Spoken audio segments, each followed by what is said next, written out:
Right మరో breaking చేస్తున్నాం. గోదావరి జలాల అంశంపై అసెంబ్లీలో చర్చిద్దామన్న ముఖ్యమంత్రి రేవంత్ రెడ్డి సవాలు మాజీ మంత్రి హరీష్ రావు స్వీకరించారు. ఈ సందర్భంగా హరీష్ రావు మాట్లాడుతూ మా యొక్క షరతు మాత్రమే, ఇక మైక్ కట్ చేయొద్దు, కెమెరా తిప్పొద్దు, స్వేచ్ఛగా మాట్లాడే అవకాశం ఇవ్వాలి అని స్పష్టం చేశారు. అలాగే నువ్వు చంద్రబాబుకు ఎలా దాసోహం అయ్యావో, మేడిగడ్డ సమ్మక్క బ్యారేజ్లు దేవాదుల ప్రాజెక్టును ఎలా పండబెట్టి ఆంధ్రకు నీళ్లు వదిలి పెడుతున్నావో, నల్లమల్ల సాగర్ ప్రాజెక్టుపై ఉన్న నీ చీకటి ఒప్పందాల అన్నింటినీ అసెంబ్లీలో బయట పెట్టడానికి మేము సిద్ధంగా ఉన్నామంటూ హరీష్ రావు ఘాటు వ్యాఖ్యలు చేశారు.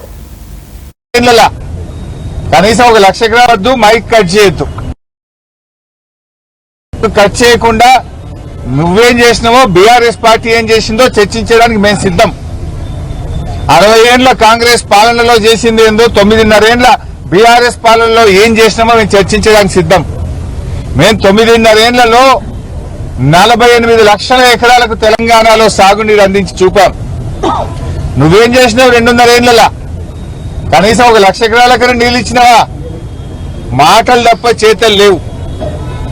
గోదావరి మీద చర్చకు మేము సిద్ధం. మైక్ కట్ చేయొద్దు, కెమెరా తిప్పొద్దు, ఇది ఒక్కటే షరతు మాది, ఇంకేం లేదు. ఎంతసేపు అన్నా మాట్లాడదాం, ఎన్ని రోజులైనా మాట్లాడదాం. నీ సంగతి మొన్ననే బయటపడ్డది.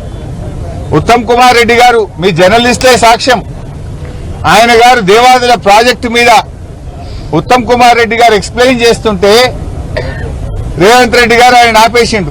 పాపం ఆయన పరిస్థితి దయనీయంగా అయిపోయింది ఉత్తమ్ కుమార్ రెడ్డిది. ఉత్తమన్న నువ్వు జరాగు, ఈ ప్రాజెక్టు మీద కడియం సీఆర్ గారికి బాగా తెలుసు, ఈసారి రివ్యూ చేస్తే కడియం సీఆర్ ని పిలుచుకో అంటుండు. అంటే నీళ్ల మంత్రికి ఏం తెలియదని చెప్పకనే చెప్తున్నాడు. ఉత్తమ్ కుమార్ రెడ్డికి ఏమీ తెలియదని రేవంత్ రెడ్డి గారు మీడియా సాక్షిగా వరంగల్లోనే చెప్పిండు. ఉత్తమ్ కుమార్ రెడ్డిని ఇజ్జత్ తీసేసిండు.